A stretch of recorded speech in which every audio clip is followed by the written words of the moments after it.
नमस्कार, मी संतोष. आपण पाहता star bulletin times. Star bulletin times मध्ये आपलं सर्वांचं प्रथम तासाचं स्वागत आहे. जिल्हा परिषद पंचायत समितीची निवडणूक लागलेली आहे आणि रणधुमाळी चालू आहे. आणि जिकडे तिकडे पाहू शकता तुम्ही प्रचाराच्या गाड्या गाड्या पण कशा प्रचाराच्या फिरत आहेत आणि सर्वकडे जनतेचा जो प्रतिसाद असतो उमेदवाराला, तो प्रतिसाद कसा आहे आणि काय पद्धतीने हे पाहण्यासाठी आपण मलठण या गावी आलेलो आहे. मलठण या गावी राजेंद्र शेठ गावडे हे घड्याळ राष्ट्रवादी घड्याळाच्या याच्यातून ते कट्टर कार्यकर्ते होते आणि त्यांना राष्ट्रवादीतून तिकीट नाही मिळाल्यामुळे ते आज बीजेपी मध्ये गेलेले आहेत. बीजेपी मध्ये गेल्यानंतर त्यांना काय फरक वाटतो? घड्याळामध्ये होतं तेव्हा त्यांचं कार्य कसं होतं आणि बीजेपी मध्ये आल्यानंतर त्यांना जनतेचा प्रतिसाद कसा भेटतो? बीजेपीचे कार्यकर्ते असतील, राष्ट्रवादीचे कार्यकर्ते असतील, ते एक झालेत की नाही हे आपण त्यांच्या जवळून जाणून घेणार आहोत. दादा नमस्कार. नमस्ते. आता गावभेट दौरे चालू झालेत. जनतेचा प्रतिसाद कसा भेटतोय? कारण राष्ट्रवादीतून तुम्ही बीजेपीत आलेला. खरं तर सगळ्यांना माहिती आहे की मी गेली 25-30 वर्ष राष्ट्रवादी काँग्रेसशी एकनिष्ठ काम केलेलं आहे. आमचे पिताश्री माजी आमदार पोपटरावजी गावडे हे शरदचंद्रजी पवार साहेबांपासनं राष्ट्रवादी काँग्रेस, पहिल्यांदा काँग्रेस नंतर राष्ट्रवादी काँग्रेस बरोबर आहेत, नंतर अजितदादा गटाबरोबर होते आणि मी राष्ट्रवादी काँग्रेस अजित पवार गटाकडनं एकमेव इच्छुक उमेदवार होतो. मला पक्षांतर्गत कुठलाही स्पर्धक नव्हता, त्यामुळं माझी उमेदवारी ही निश्चित होती आणि मला श्रेष्ठीने तसं सांगितलंही की तुमचा सर्वे चांगला आहे, जनमत चांगला आहे आणि तुम्हाला स्पर्धक नाही, तुम्ही तयारीला लागा. त्या पद्धतीनं खालचे दोन्ही पंचायत समितीचे कवठेगण आणि टाकळी गणातले दोन्ही उमेदवार तयार केले. त्यांच्या साहेबांच्या बरोबर मिटिंगा केल्या. साहेबांनी त्याला संमती दिल्यानंतर आम्ही कामाला लागलो.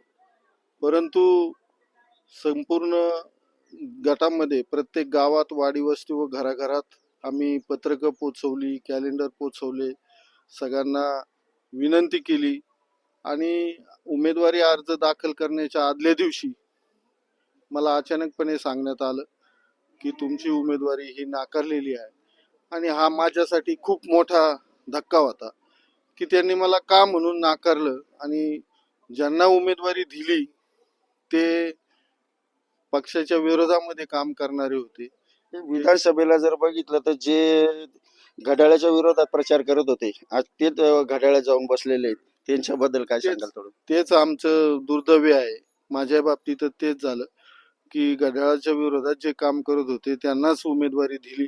त्यामुळं हा आमच्या संपूर्ण कार्यकर्त्यांना मोठा धक्का होता. आणि मग काय करायचं तर घरी जवळपास 4-5 हजार कार्यकर्ते गोळा झाले आणि म्हटले की आम्हाला आता आपण थांबायचं नाही, आपण लढायचं, जनता तुमच्या पाठीशी आहे. सगळ्यांचा विचारविनिमय झाला आणि निवडणूक लढण्याचं ठरवलं. परंतु कोणत्या पक्षाकडनं लढायची?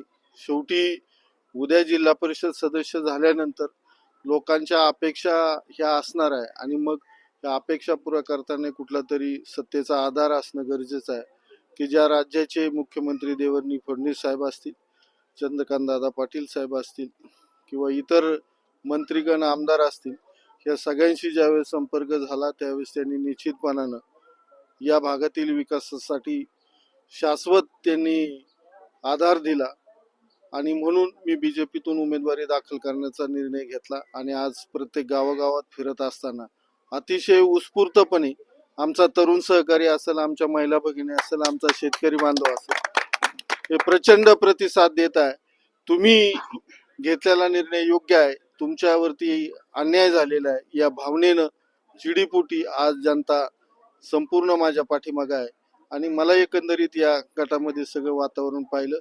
मी स्वतः जिल्हा परिषदेला असेल, माझ्यासोबत कांचनताई राजन सांडबोर असतील किंवा पलीकडच्या टाकळी गटामध्ये सुनीताताई बाळकृष्णकड असतील, आम्ही तिन्ही उमेदवार प्रचंड मताने विजय होणार, याच्यात मला कुठली शंका वाटत नाही. आता तुम्हाला घड्याळाकडून जास्त बळ वाटतं का बीजेपी मध्ये आल्यामुळे या निवडणुकीमध्ये उतरायला बळ? म्हणजे कोणाकडून घड्याळावरून वाटत होतं का आता बीजेपी मध्ये जास्त आल्यामध्ये बळ वाटतं? आता बीजेपी तर निवडणुकीलाच आता सामोरे जातोय मी.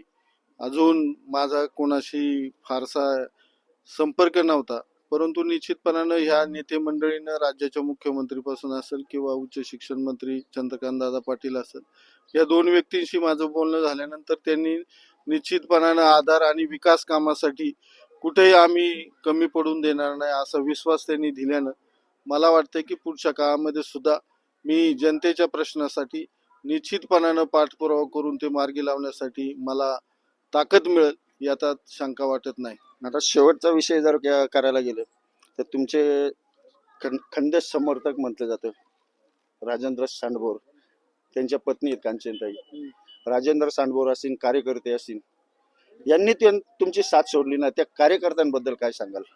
निश्चितपणानं मला त्याचा अभिमान आहे की माझी उमेदवारी नाकारल्यानंतर मी आमचे सहकारी दोन्ही सहकाऱ्यांना राजेंद्रजी सांडभोर असतील तिकडे बाळकृष्ण कड यांना मी फोन केला की माझी उमेदवारी नाकारलेली आहे, परंतु तुम्हाला जर पक्षाकडनं लढायचं असेल तर तुम्ही लढा.